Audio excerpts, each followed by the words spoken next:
fisik keren. Pembiaran. Penerimaan tanpa pendidikan liar. Iya. Peliharaan. Peliharaan.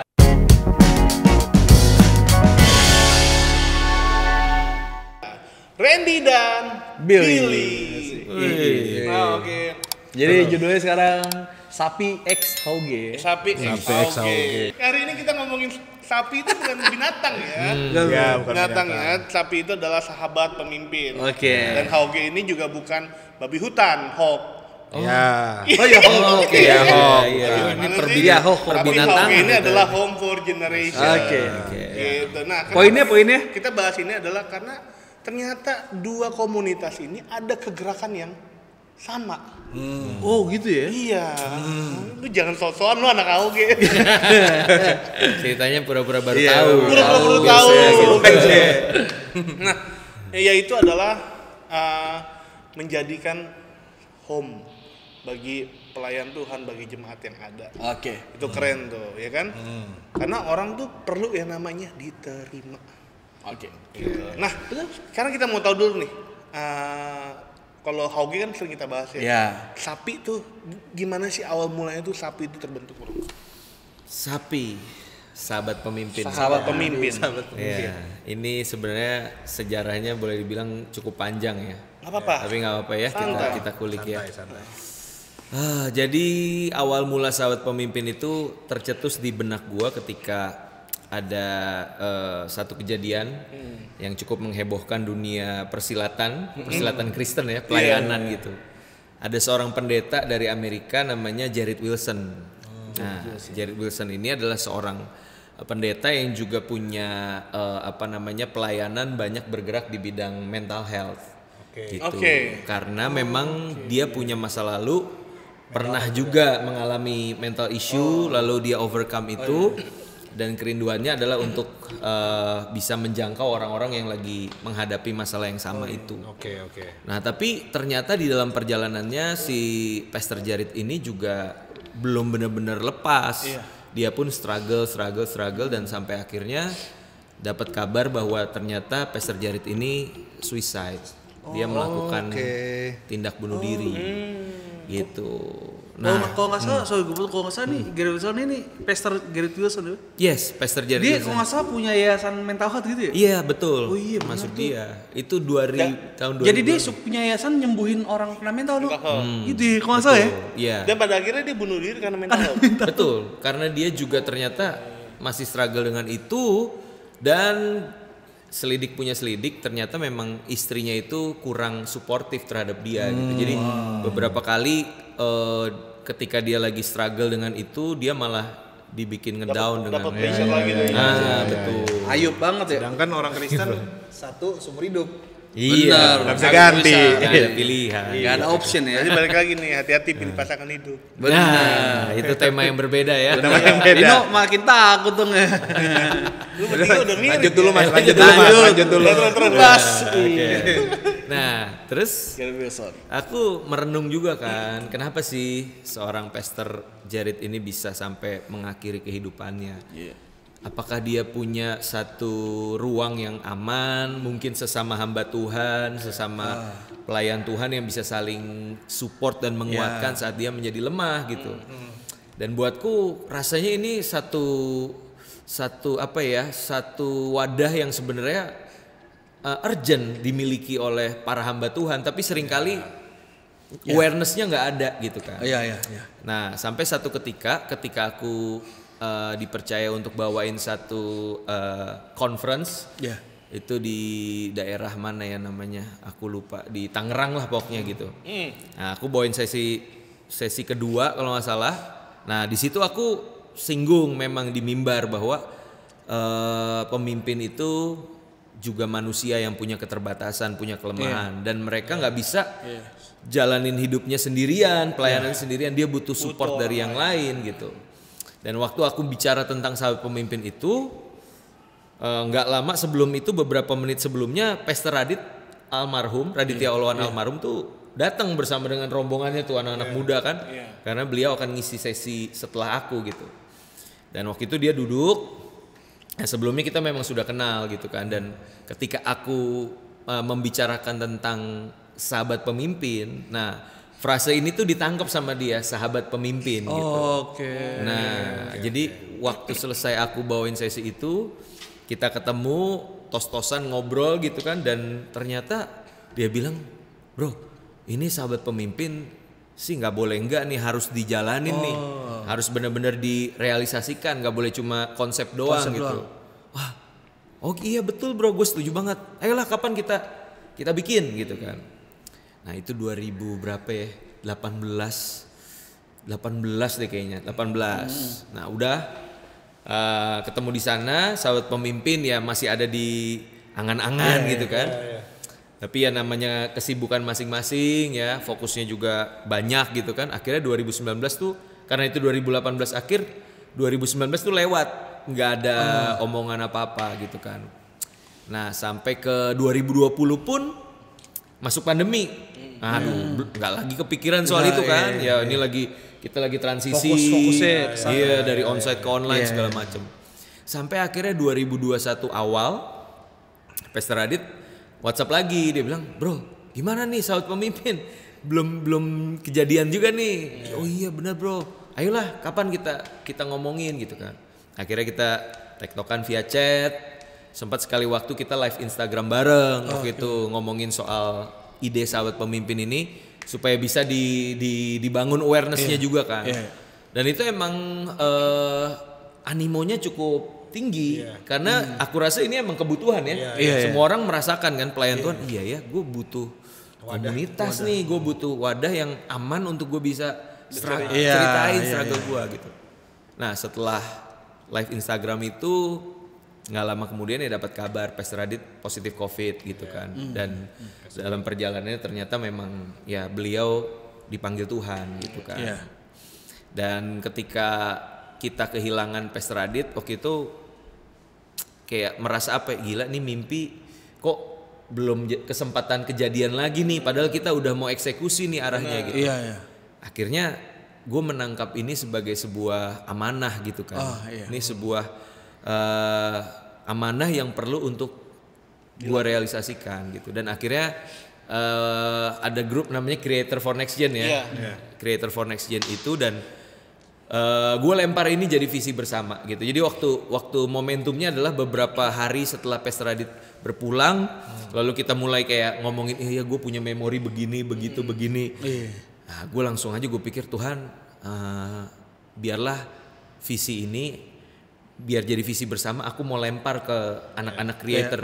Kalau emang ini visi dari Tuhan, mereka akan nangkep dan akan kita bisa gerak bareng-bareng. Kalau enggak, ya udah berarti mungkin gue harus berjalan sendiri dengan teman-teman yang ada gitu kan. Tapi puji Tuhan ya waktu itu kalau lu inget ya, waktu visi itu dilempar, anak-anak tuh excited gitu loh. Mereka semua kayak iya nih legasinya Pastor Radit juga kan, kita perlu jalanin nih gitu.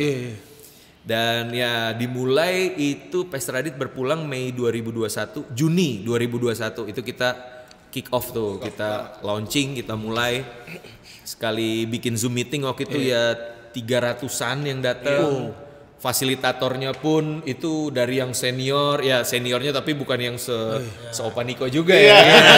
Senior tuh masih 40-an atau ya 45 sekian masih join gitu, sampai yang masih muda-muda juga ikut gitu. Ya memang dalam perkembangannya karena apa namanya? Orang-orang mulai punya kesibukan dengan Zoom meeting yang lain mungkin, atau bahkan lama-lama transisi ke onsite kan. Jadi ya pelan-pelan yang tadinya 300-an berkurang jadi 200. Nah sekarang kurang lebih stabil ya di 80 sampai 100 lah kayak gitu yang datang untuk join gitu. Karena kan juga sapi itu nggak mengikat ya. Betul. Ya jadi nggak kayak sebuah mau komunitas aja, yang punya komitmen gitu. Yes. Gitu. Kita nggak ada yang namanya WhatsApp group. WhatsApp group ada, tapi itu buat fasilitator ya. Sama tim lah, yang tim kecil yang buat merencanakan segala sesuatu. Tapi kalau yang semua anggota itu nggak ada, karena kita juga nggak mau apa ya. Gue tahu semua punya tugas tanggung jawab, gereja masing-masing, pelayanan masing-masing. So tempat ini bukan untuk menambah agenda lo dan beban lo. Tapi justru tempat ini adalah tempat di mana lu bisa ceritain pergumulan lu. Jadi ibaratnya rest area lah di dalam perjalanan lu yang panjang itu. Karena komitmen juga di awal kan gue masih ingat banget bahwa kita ini bukan saingan gereja. Betul. Iya gak sih? Jadi Jangan kalau sampai kita berpikir muncul, bukan jadi nanti gembala ini terancam gitu kan. betul. Gitu. Jadi kita lahir bukan sahabat pemimpin, lahir bukan gara-gara buat saingan gereja, enggak. Tuh. Apalagi kan ini pas waktu itu launching kan Sabang sampai Merauke tuh ada aja yang join gitu loh. Dan orang kalau nggak ngerti mungkin bisa curiga nih, jangan-jangan nanti ada Gerakan-gerakan nih. Ini gerakan apa? Sekte jalan Tuhan nih. Sekte-sekte apa nih? jangan-jangan nanti sapi. ada GSI kan, Gereja Sapi Indonesia. Iya. Tapi dari awal kita udah bilang Kata gitu.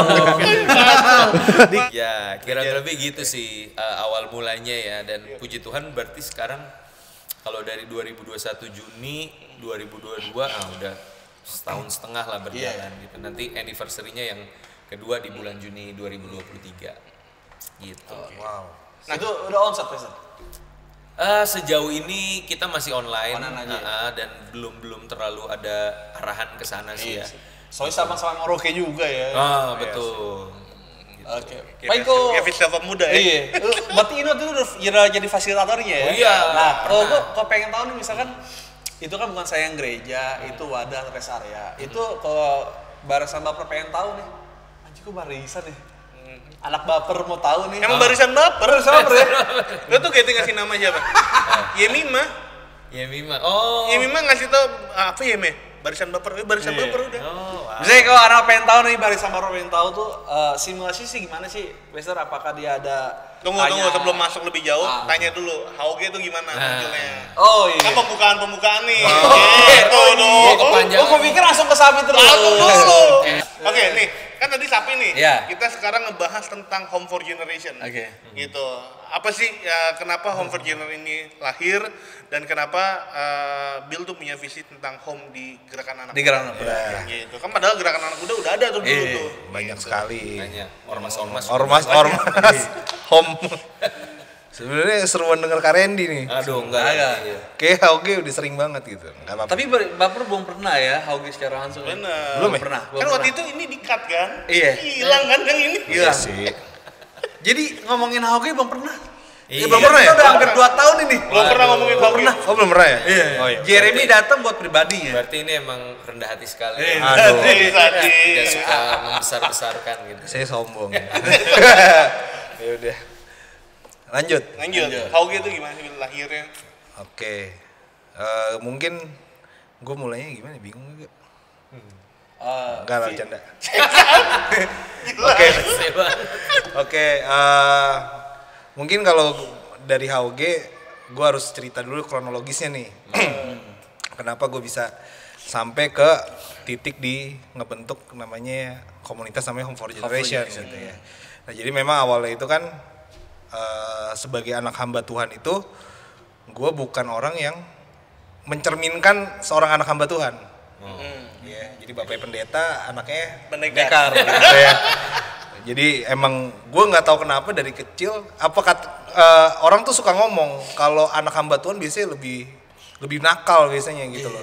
Dan tapi memang nggak tahu apa itu mitos, tapi memang faktanya gitu. Waktu gue sekolah, gue tuh di SMA itu gue di DO sampai 2 kali. Di Tirta Marta sama Don Bosco. Dan waktu gue di DO dari Don Bosco, itu gue di DO bareng temen gue, jadi 5 orang di DO. Nah, 2 diantaranya, 2 apa 3, itu satu bapaknya pendeta, gembala. Satu lagi anak majelis, satu lagi, 2 anak majelis, 1 anak gembala. Tambah gue, jadi ada 2 anak gembala, 2 anak majelis. Di DO sama-sama. Angkatan yang sama. Di angkatan yang sama. Lu gak bikin komselnya sekalian? Makanya komsel anak DO harusnya ya. Misal alumnus. Komsel drop out gitu ya. Nah gitulah pokoknya, terus gue pacaran sama beda agama gitu ya. Dan ya banyak hal gitu loh, pergaulan bebas gitu. Tapi memang puji Tuhan nih gue gak kena narkoba gitu ya. Ya cuma sebatas ya masih lebih wajar lah ya. Nah sampai satu titik tuh, intinya singkat cerita gue bukan menemukan ya, tapi lahir baru lah bisa dibilang gitu ya. Kurang lebih tuh tahun 2011 sebenarnya. Jadi perjumpaan sama Tuhan tuh udah sering dari kecil. Iya. Gitu ya.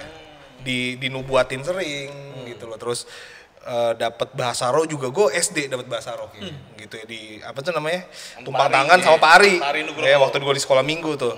Gue inget banget. Nah tetapi yang ngerubah hidup gue itu justru tahun 2011. Itu yang ngerubah titik balik gue.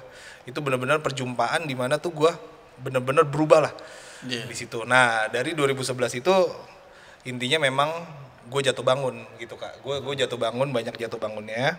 Nah tapi yang gue tangkep dari Tuhan itu adalah dia selalu, setiap kali gue jatuh, seberapa buruknya gue jatuh, seberapa hancurnya gue, setiap kali gue datang ke dia selalu nerima gue.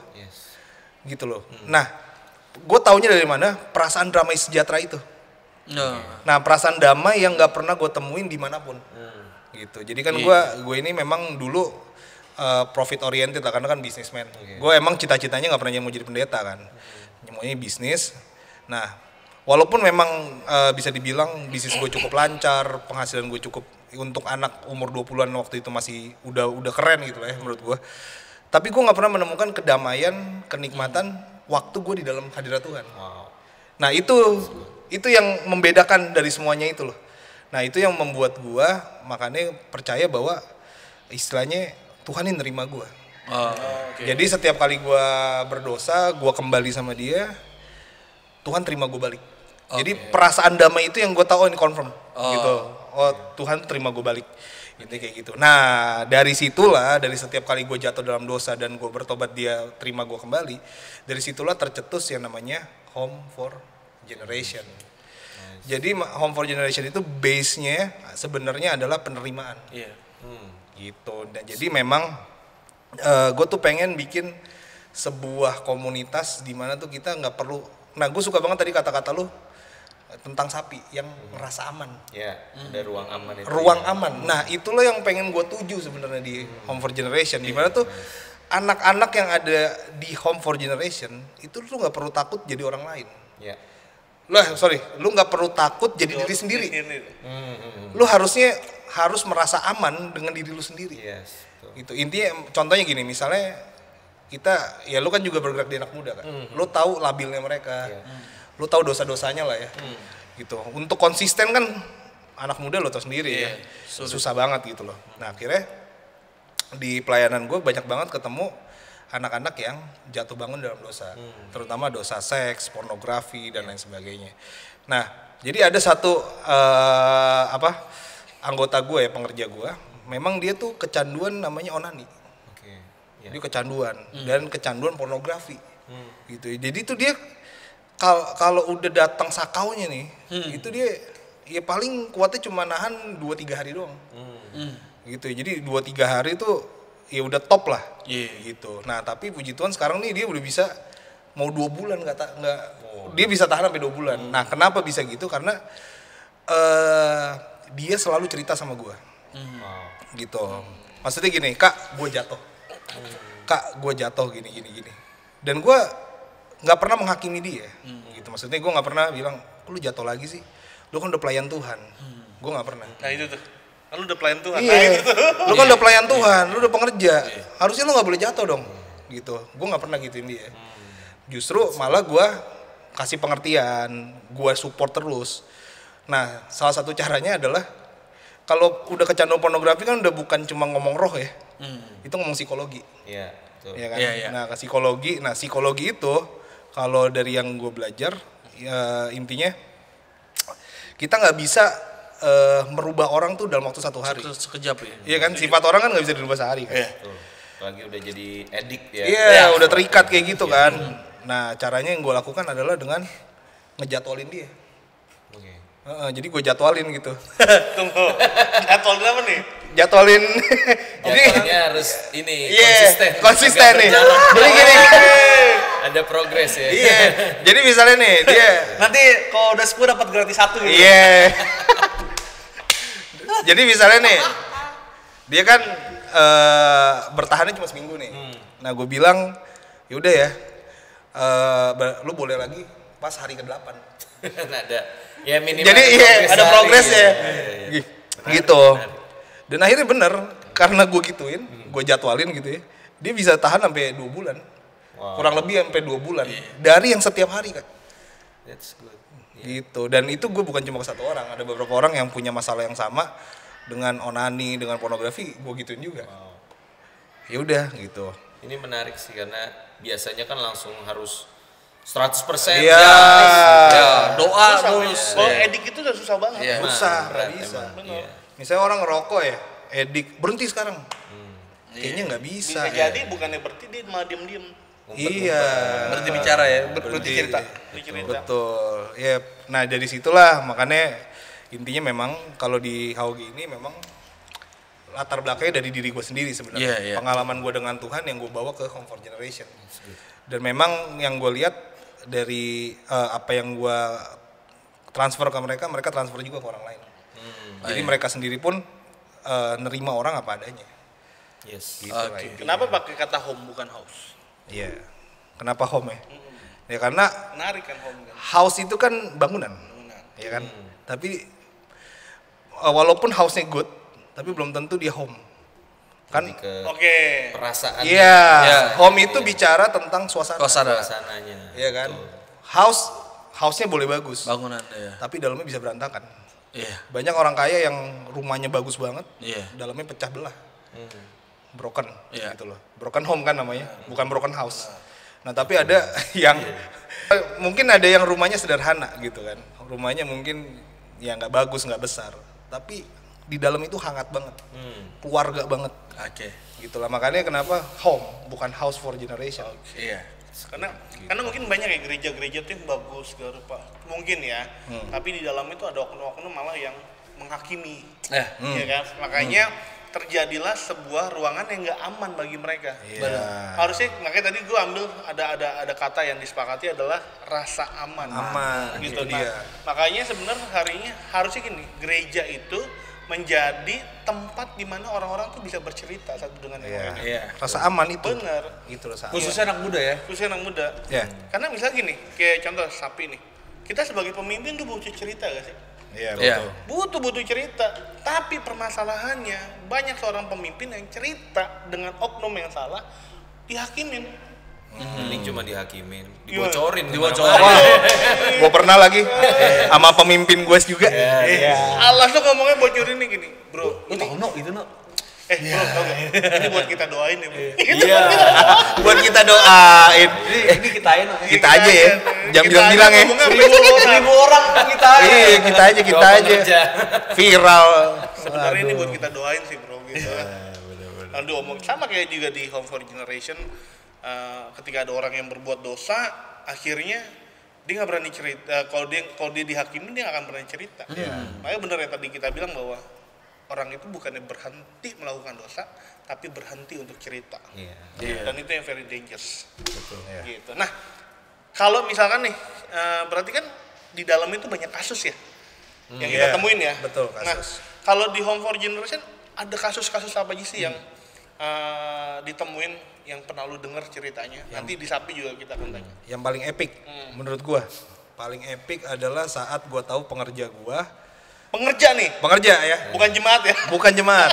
Ini pengerja ya, udah fix pengerja. Dia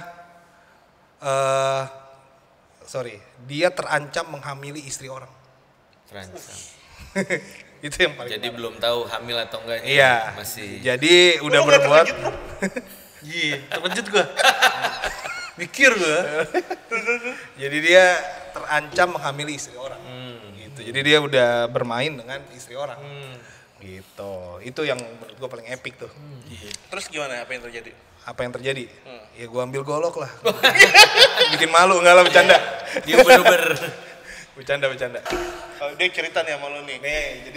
Jadi memang dia datang dengan segala keluhan lah. Intinya dia waktu itu WA gua. Oh gini, awal mulanya gara-gara gua ngepost teasernya HOG. Oh iya. Tapi itu teaser udah lama, udah tahun 2018. Gua postnya tuh di 2020. Sebelum pandemi gitu ya. Nah, terus di teaser itu memang ada kata-kata aman. Kayak di teaser itu gue pengen, jadi memang itu suara gue. Di situ gue bilang memang pengen membuat sebuah wadah yang aman untuk anak muda. Intinya kayak gitulah. Nah dari situlah dia mencoba peruntungan lah ke gue. Akhirnya Coba peruntungan. dia curhat. Akhirnya gue ajak ketemu di Taman Doa, rumah pengorbanan TDRP. Taman Doa. Udah akhirnya dia ya udah gak apa-apa ya. Cerita. Nah akhirnya ketemu di TDRP sama Caca waktu itu. Udah akhirnya dia cerita semua. Intinya memang dia udah sering ngelakuin itu gitu loh. Dan sampai satu titik tuh karena terlalu sering, jadi ini cewek tuh memang ya gue bisa bilang nih cewek nakal gitu. Cewek nakal yang dimana dia kayak nggak tahu ya, mungkin apa posesif apa pengen ngerjain aja. Jadi intinya ya dia bilang ke pengerja gue bahwa dia telat. Gitu. Habis berhubungan tiba-tiba. Iya, dia habis berhubungan terus dibilang ini telat nih. Ya cowok, maaf ya cowok kalau udah pernah dan tiba-tiba belum ada hubungan suami istri tiba-tiba dibilang telat, bingung. pusing pasti kan. Panik. Sedangkan dia waktu itu mau berkarir, Kak. Ini anak, nanti bayangin aja kalau dia mau berkarir tiba-tiba punya anak Nggak bisa. tanpa bukan hasil pernikahan pasti hancur karirnya. Itu panik segala macam. Dia udah stres, mukanya itu udah pucet lah gitu. Nah terus akhirnya pas ketemu gue ngobrol segala macam, akhirnya gue kasih solusi. Gue bilang ke dia, bro, apa yang lo lakuin ini udah nggak bisa diapa-apain lagi sebenarnya. Dan gue bilang ke dia, kalau memang itu bener anak lo, jangan lo gugurin. Kalau yang benar gitu. Nanti kenapa? Kan lo nambah dosa. Lo udah dosa perzinahan, pembunuhan juga nih. Gitu kan. Itu yang pertama. Terus kedua, dan di sini tuh cuma Tuhan yang bisa bantu lo. Gue bilang kayak gitu. Nah intinya memang setelah itu gue suruh dia doa puasa di situ 3 hari 3 malam. 3 hari 2 malam di Taman Doa. Akhirnya dia lakuin dan puji Tuhannya ternyata. Nah gue bilang, gue nggak tahu ya itu dari Tuhan atau emang firasat gue doang. Gue bilang ini cewek bohong. Gue bilang kayak gitu. Ini cewek bohong nih. Karena gue ngerasa ini kayaknya lu cuma mau dikerjain doang. Gitu loh. Nah ya udah akhirnya nggak lama kemudian pas dia doa puasa di hari keduanya bener ketahuan emang ternyata tuh cewek bohong. Gitu akhirnya ya dia selamat, puji Tuhan gitu kan. Jadi pas dicerita walaupun dia pengerja lu nggak langsung hakimin kan. Nah intinya memang di situ solusi gue adalah bukan langsung tunjuk tangan gitu. Nggak langsung suruh menara doa kan gitu. Ya enggak lah, kesian. Di skors 3 bulan ya. Enggak. Jadi gue langsung berdosa berzina skors 3 bulan. nah, tidak Dan pas bisa 3 bulan didiemin. Dikeluar. keluar. sendiri. Kan kalau kata Yesus apa ya kata Yesus? Kata Yesus apa? Jangan lakukan lagi. Bukan. Yang butuh tabib siapa? Orang sakit. Itu kata Yesus. Itu yang paling dark berarti ya kisah di. Menurut gue itu paling dark. Belum ada lagi sih yang sedark itu. Nah kalau di Sapi nih. kisah yang paling pemimpin tuh curhatnya sampai dark atau sampai Ini apa capek ini pengerja nih, ini pemimpin nih. Pemimpin. Oh ini lebih parah lagi nih. Iya. Yang kita tahu pemimpin kan harus perfect ya. Iya.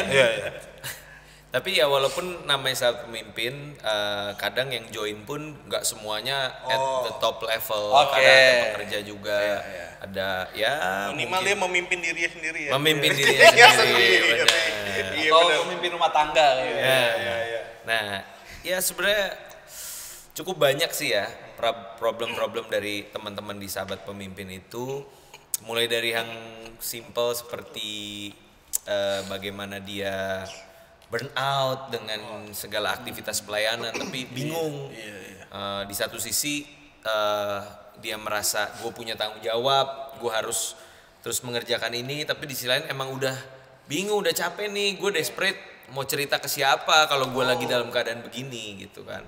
Mulai dari yang seperti itu. Terus juga kalau ada yang tentunya tadi dosa-dosa pornografi, free sex yang jatuh bangun di situ. Mereka berani open, mereka berani cerita kayak gitu. Tapi ya mostly kayak gitu sih. Paling ya kita bisa menemukan juga ada orang-orang yang sebenarnya dia tanpa sadar tuh punya kepahitan. kepahitan kepada pemimpin, kepada gereja. Dan kalau dia udah mulai bercerita, ya walaupun kita buat kesepakatan, lu nggak perlu sebut oknum siapa namanya, label gerejanya pun kalau lu nggak rasa itu nggak usah. Dan kita sebisa mungkin, emang aku waktu itu udah ngomong sama fasilitator, jangan kepancing. Akhirnya kita yang kepo kan, boleh tahu nggak ya? Iya sih, benar. Buat didoain aja bro. Doain aja. Iya, jadi belajar. sebisa mungkin kita jangan malah menjadikan ruang itu sebagai ruang untuk gibah dan akhirnya saling ngomporin kan. Pemimpin gue juga begini. Akhirnya Sapi jadi pemberontak kan, waduh. Gue juga yang dicari ya. Jadi gerakan. Iya, benar-benar. Nah, tapi di situ kita bisa spiritnya kita bisa rasakan. Jadi walaupun dia mungkin bilang ya sebenarnya aku udah ngampunin begini-begini, tapi waktu dia cerita tuh kita bisa pahitnya masih ini banget. Itu pahitnya ya. Iya. Dan biasanya tentunya ya selain kita bawa dalam doa, aku akan mencari, biasanya nggak tahu kenapa yang begitu-begitu perempuan sih ya, yang punya pengalaman-pengalaman seperti itu. Jadi aku akan kontak Fasil yang perempuan, boleh nggak di follow up anak ini supaya dia bisa dilayani perlahan demi perlahan kayak gitu kan. Dan kurang lebih seperti itu sih. Aku pun belum menemukan yang tanda kutip cukup ekstrim yang sampai let's say membunuh gitu ya. Aku juga belum dengar sih. Cuma ya aku berharap memang istilah ruang aman itu ya benar-benar jadi ruang aman gitu buat mereka. Gitu. Itu yang coba dibangun. Panjang ya. Panjang. Harusnya ngomongin panjang. Mau nanya apa? Enggak gitu doang sih gue. Apa? Jadi udah tergambar semuanya sih. Dari gambar ya? Iya. Paling kita ngomongin tentang harapan kok ya. Enggak, jadi Iya. Gimana sih? Enggak, tapi ya. Harapan apa coba? Baik, dari Sapi dulu. Mungkin harapan apa? Mau onsite kah, bikin conference kah atau apa gitu? Sejauh ini sih kita sempat berunding beberapa kali dengan beberapa teman yang memang secara operasional tuh tiap bulan ya kita ngomongin tema, ngomongin konten bersama dengan mereka gitu. Tapi sejujurnya memang sahabat pemimpin ini mau tetap berada di visi awal kita gitu. Kita nggak mau terjebak untuk bikin sesuatu yang sebenarnya bukan kebutuhan kayak gitu loh. Karena kan banyak yang nanya kayak gereja gitu kan? Belum sampai sana. Bikin partai politik. Bentar lagi 2024 kan? Iya. Atau caleg. Aduh. Ke Indonesia lagi nih. Kan banyak cabangnya kan udah bisa tuh. Aduh. Minimal yayasan dulu lah. Yayasan. Jadi banyak yang mulai bertanya mau dibawa kemana nih gitu kan sahabat pemimpin. Tapi sekali lagi memang yang menjadi visi yang pertama kali kita dapatkan itu ya kita nggak boleh terlalu jadi sesuatu yang organisasi yang akhirnya mengikat dan membawa orang-orang tuh seakan-akan harus berkomitmen secara berlebihan di tempat ini, karena tempat ini nggak boleh jadi sesuatu yang menambah beban pelayanan lu gitu loh. Akhirnya pun beberapa kali kalau ngadain pertemuan onsite pun itu lebih kepada fellowship, ketawa-ketawa, nyantai-nyantai, bukan yang kita mau rapat bikin kegerakan apa gitu. Karena sejujurnya memang aku pribadi di gereja lokal kan juga punya tanggung jawab. Ya, dan teman-teman yang lain gua rasa juga bukan main-main lah, banyak tugas tanggung jawabnya. Jadi at the end kita tetap dengan visi yang sama, yaitu menjadi rest area buat mereka untuk mereka bisa bercerita. Dan memang sebulan sekali ini waktu yang aku pikir nggak terlalu cepet juga kan, dan nggak terlalu lama. Jadi sebulan tuh bagi mereka yang kangen juga udah muncul tuh rasa kangennya. Kapan nih kita skui lagi? Dan skui itu sahabat kumpul yuk. Sahabat kumpul yuk. Nah, sahabat kumpul yuk gitu kan. Itu mereka juga ada rasa kangennya juga gitu, dan nggak terlalu yang intens, nggak terlalu panjang juga gitu. Jadi kedepannya aku sih berharap kita bisa konsisten terus kayak gini. Ya, minimal sampai tahun kedua ya kan. Seperti apa kedepannya ya aku balik lagi ya harus serahkan ke Tuhan sih ya, mau kemana gitu. Tapi sejauh ada kebutuhan, aku rasa kita tetap harus bayar harganya untuk tetap ngadain. Oh iya sih. Gitu. Berarti nyawanya tetap yang penting ada wadah untuk rest area. Yes. Si pemimpin ini ya gitu. Betul. Berarti gak hanya ngomongin tentang kisah hidup pemimpin yang gue struggle ini dong, mesti ngomongin yang lain juga bisa Oh sebenarnya. iya, jadi gini, kita punya Skui ini di tiap bulannya tuh ada tema khusus. Oh, Nah, kayak Januari lalu kita bahas tentang fathering the fatherless, ya kan. Oke. Setelah dapat Iya. dapat sebuah hasil penelitian kan, dan itu Indonesia ternyata masuk ke dalam Iya, fatherless. Iya. peringkat nomor 3 di dunia kan. Iya. Nah, aku pikir ya ini sesuatu yang urgent, perlu untuk dibicarakan. Oh gitu. iya sih. Nah, akhirnya ya berkumpul rame-rame. Ya walaupun memang balik lagi tema itu sangat menentukan ya. Iya. Jadi waktu itu pernah kita angkat tema burnout. Wah, nggak tahu kenapa itu Iya. rame banget. Rame banget. Ngomongin soal burnout. Banyak yang burnout ternyata. Ternyata seperti itu. Terus misalnya ngomongin mentoring, ternyata nggak terlalu ini. Oh gitu ya? Iya. Urgensinya mungkin buat mereka. Berarti ngomongin tentang kepribadinya ya sebetulnya. Iya, Bukan balik lagi.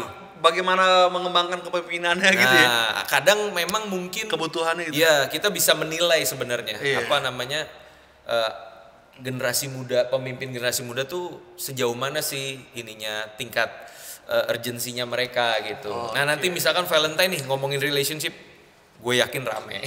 Pasti rame punya nih gitu kan. Nah, tapi dari situ kita memang tujuannya ada equipping kan, memperlengkapi mereka. Jadi sebenarnya SAPI tuh punya empat apa ya, kayak missionnya lah ya, untuk bisa mencapai visi itu. Ada accepting, disingkat Amen. Amen. A-nya tuh SRT. Accepting, Amen. lalu mentoring. Nah, mentoring ini sendiri pun kita nggak buat dalam bentuk program, tapi mentoring ini terjadi secara alami. Ada beberapa anak yang kita kenal lewat sahabat pemimpin, tahu-taunya mereka jadi akrab, mereka jadi dekat, dan sampai akhirnya proses mentoring itu terjadi dengan sendirinya. Kayak gitu. Alami. Kita Organik ya. Organik, betul. Sama seperti sapi kan pupuknya organik ya. Itu sapi ya. Banyak manfaatnya banget. Banyak manfaatnya. Jamurnya juga ya. Aduh. Makin Jamur. Kok jamur? Jamur. Jamur sapi. Kotoran sapi kan ada jamur ya, kalau di Bali itu. Oh wow. tapi kita IPB banget ini teman ya. Kita tuh anak Last of Us. seminari beta ini, bukan IPB. accepting, mentoring, balik lagi sini ya. Equipping. Amen makanya, ya. Amen. Tiap kali ada apa namanya tema-tema itu, kita ada talk show, kita ada pemaparan materi, baru nanti ada sesi breakout roomnya sendiri. Iya. Nah itu baru yang ada fasilitator dibagi berapa kelompok. Tapi sebelumnya ya mereka harus dapat asupan dulu dong, hal-hal yang membangun dia, memperlengkapi, equipping, dan baru yang terakhir networking. Nah ternyata lewat sapi ini kan kita mengenal pemimpin dari berbagai macam lokasi, denominasi, ya kan. Nah di situ kita sama-sama belajar menghargai tentunya satu dengan yang lain, tapi di situ kita juga jadi punya networking, jejaring. Jejaring. Iya. Makanya kayak kemarin yang pas gua ke Bali pun ketemu sama anak sapi. Nah, Si Marcelnya sama Darmawa siapa? Darmali. Iya. Jadi N-nya itu nyata banget ya, networking. Networking. Lu kalau mau kemana-mana butuh tempat penginapan tinggal kontak aja. Wah. Sapi Bali mana? Sapi Bali. Sapi Bali. Ya. Gitu. Iya. Keren sih bener. Keren. Keren. Puji Tuhan. Dan ternyata pas ditemuin emang anak itu butuh bimbingan gitu. Kayak Marcel ini ternyata banyak banget ceritanya. Dia pemimpin. Dia anak gembala gitu. Wow. Ya. Anak gembala banyak struggle. Banyak masalah pribadinya ya. masalahnya. Ya kayak. Benar. Makanya cocok nih. Cocok nih. Nah, tadi kan kalau ngomongin dari sapi ini ada beberapa tim. Amen. Ada Amen ya. Kalau dari Hauge ini ada apa? Oke. Programnya Haleluya. Iya. Haleluya. Haleluya. Iya. Amin. Kalau gue dari gue simpel aja sih sebenarnya. Kalau tadi Kak Randy amen, sebenarnya nggak jauh-jauh dari amen itu sebenarnya gitu ya. Cuman mungkin kalau sekarang ini fokusnya adalah pemuritan. Pemuritan. Oke. Gitu. Jadi memang harapan gue dari HOG ini memang benar-benar jadi tempat di mana kita jadi komunitas yang melahirkan murid. Nah, Yang memuridkan lagi nanti. murid lagi. Oke. Jadi bukan cuma diterima apa adanya, tapi juga diajarkan nilai-nilai itu ya. Benar. Karena Benar. penerimaan tanpa pendidikan pasti liar. Tuh ya. Tuh, jadi pembiaran namanya. Betul. Saat ini keren. Pembiaran. Penerimaan tanpa Pemuritan pendidikan. liar. Iya. Peliharaan. Peliharaan. Makanya gue Peliharaan. suka kata-katanya Kratos dari God of War. Apa tuh? Kalau orang cuma dikenal kasih sayang tanpa konsekuensi, dia pasti akan gagal dalam hidupnya. Wah. Dia pasti akan lembek. Kirain dikutip teolog atau Tuh, agak pendeta main siapa lagi. ya? God of War. God of War. Keren. Tapi kita terkadang banyak belajar tuh dari game, dari kartun. Dari game. Belajar Makanya jangan pertemanan dari anti Dragon game lah Ball. ya. Iya. Gue mainnya FIFA sih gamenya. Dari Belajar apa dari Iya. Timur? dari film aja banyak film. Oh, film pun banyak banget. Betul. Tapi film yang bener Iya. film ya. Iya. Dari pengadilan Sambo aja banyak belajar. Pengadilan Sambo. Oke, berat ya. Bisa. Bahaya. Jadi Pinggir jurang. jadi making disciple ya, Making disciples. Jadi itu intinya sih. Karena gue percaya dengan saat seseorang itu jadi murid ya, bukan hanya fans Ya. atau pengikut, dimanapun dia berada, dia pasti akan jadi berkat dan memuliakan Iya. nama Tuhan. Amin. That's it sih. Iya. Itu aja. Jadi memang fokusnya kita di HOG sekarang pemuritan. Iya. Ya pokoknya intinya yang amin itu ya kita lakukan juga kan. Oke. Di HOG Betul, itu. betul. Tapi akhirnya banyak yang ikut pemuritan sekarang. Banyak puji Tuhan. Dan antusias ya. Antusias. Jadi gue pernah bikin, kita ya HOG ini pernah bikin namanya gathering, keepers gathering. Keepers gathering. Jadi Oh itu, komselnya, oke. Itu Keepers gokil tuh. Gathering. jadi nama komsel kita tuh keepers. BSK. Diambil dari kejadiannya si Kain sama Habel. Oh, apakah aku penjaga adikku? Iya, kan harusnya memang lu penjaga dia lu Iya, dong. iya, Gitu ya. Nah, terus apa namanya kita bikin keepers gathering itu seperti kayak red kecil gitu lah. Nginep sehari 2 hari semalam gitu di TPDRP. Dan kita waktu itu bikin Q&A ya. Iya. Jadi memang di situ ya memang gue nekat masukin teologi di situ. Apa aja yang pernah dibahas? Pernah di Keselamatan. Dia Alkitab. Alkitab. Nah, terakhir ini yang nggak jadi Tuhan. Kita mau bahas tentang apakah Tuhan itu ada apa enggak. Jadi itu memang God exists. maksudnya itu lain daripada yang lain kali ya Iya, bisa kayak dibilang. dan di hadapan gitu ada anak SMA, iya. SMP juga. SMP, iya, kan. Dan Q&A-nya itu sampai 2 jam ya, sejaman. Iya, Yang itu gua sebetulnya antusias. kurang itu. Yang gua kaget Iya. di Jadi situ kita batasin. adalah waktu Q&A itu vibes-nya bener-bener Iya. hangat. Maksudnya hangat tuh berarti mereka semangat banget. Semangat banget. Dan waktu gua baca ya, kita baca. Iya. Jadi lembaran, jadi Q&A-nya bukan langsung, tapi mereka nulis. Nulis kasih ke kita, itu gue kaget. Gitu di situ dia contoh bahas kenapa tulah itu harus katak. Kenapa harus tulah air menjadi darah. Ya, kenapa harus darah? Terus kenapa kok ilmu atau sihir itu atau mujizat juga ada sih di agama lain? Iya, makanya. Menarik. Apakah istilah gini, apakah Tuhan kita nggak maha kuasa gitu? Nah itu yang menurut gue di situ gue kaget, maksud gue kagetnya bukan nggak bisa jawab ya maksudnya. Iya. Ya, emang ada sesuatu yang bukan nggak bisa jawab, sorry maksudnya mikir juga jawabnya. Ini gimana jawabnya? Iya, Gitu. iya. Memang kita di situ mikir, tapi yang lebih kagetnya kok nih anak umur segini punya pikiran sejauh ini. Iya. Bahkan ada yang nanya, Yesus 12 tahun hidupnya dari umur Oh, 12 iya. ke 30 Ketika kemana? Soalnya kita nggak disebutin tiba-tiba di umur 30 baru pelayanan kan. Iya, terus ada yang iseng ya, kenapa kuda ya? Iya. Yang 4 penunggang ya? Iya, kuda. Kenapa penunggang? Kenapa pertanyaannya Kak? Kenapa hewannya harus kuda? Kenapa nggak gajah sama buaya? Masa Yesus naik buaya? Kenapa harus kuda? Gak itu lucu Iya, sih. iya. Itu aku setuju sih sependapat. Memang anak-anak generasi Z, Iya. apalagi nanti Alpha, Oh ya Alpha. lebih repot lagi. Alpha tuh lebih repot. critical thinkingnya jalan Iya, banget. Jadi kalau gereja tidak mengantisipasi itu, iya, kita cuma bilang yang Berdoa penting aja. iman, yang penting percaya Roh, saja. Iya, benar. Yang penting Nah, satu nanti inilah yang mau gue bicarakan sama lu nih. Wih. Soal pemuritan ini. Pemuritan. Gitu. Benar. Nah jadi, Siap. ya ini kalau gue boleh rangkum bahwa sebenarnya yang pertama itu dari HOG dan SAPI ini menciptakan ruang aman. Yes. Ruang aman. Nah ketika ruang aman itu dan anak-anaknya udah masuk, baru tuh bisa dididik. Ya, Benar. Nah terkadang gereja itu yang mau gue bilang oknum gereja lah ya, oknum gereja itu belum tahu, belum kasih rasa aman, belum dekat sama dia, belum tahu siapa, langsung ngomongin kekudusan. Iya. Iya kan? Langsung ngomongin Langsung ngomongin konsekuensi biasanya. iya, kan? langsung ngomongin tentang yang nggak berupa konsekuensi. Nah, itulah yang membuat akhirnya generasi muda kabur. Iya. Gitu. Karena lu ngerasa nggak nyaman dan aman. Iya. Lu hidup kudus ya, lau sokap gitu kan nggak enak. Iya benar. Ya kan? Tapi Apalagi yang heboh-heboh penelitian sekarang ya, David Kahneman ya kan. Terus bilangan riset ya banyak banget orang kabur pria gara-gara dihakimi ini. Tapi ketika kita kasih ruang aman, rasa aman, tidak menghakimi seperti yang Hauge dan Sapi lakukan, kita mau didik mereka kayak gimana pun serupa dengan Yesus jadi. Amin. Benar. Gitu. Betul. Jadi kita terima pribadinya, tapi kita nggak terima dosanya. Iya, itu dia. Betul. Dan di dalam penerimaan tuh pasti ada didikan gitu ya. Yes. Bahkan di Hauge ada LGBT ya. Ada Kak. Ada. Dia LGBT udah terang-terangan.